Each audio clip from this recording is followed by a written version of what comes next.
push that rock here with some math. So this statement here is the chain rule of differentiation. So let's interpret it. So we're taking the derivative of a function composed of another function. The rule says that you take the derivative of f and put into it g, and then multiply the result by the derivative of g.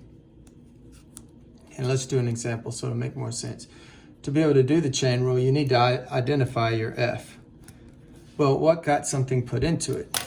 If you'll notice, this binomial is under the cubed root. So I'm going to think of f as the cubed root of x, or that can be written as x to the 1/3.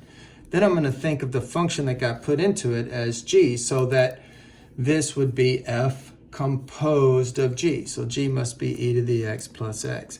Now, we're going to need the derivative of f. The rule says you need the derivative of f, so I'll get it.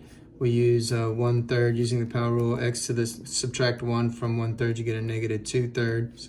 And maybe we'll clean that up a bit and just make that 1/3 times, this is the root. It goes in the denominator because it's negative. So I have a cubed root in the denominator, and it's x squared.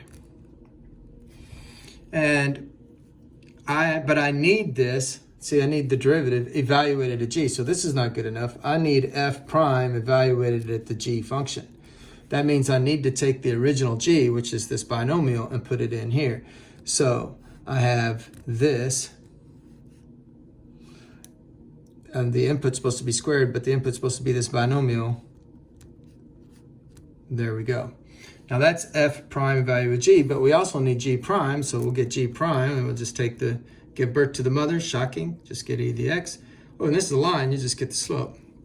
Now, the derivative of this function in here is the f prime of g times the g prime. So I need to multiply this by this. Well, when I do this, it's going to end up in the numerator. So I get e to the x plus 1/3 times the cubed root of e to the x plus x being squared.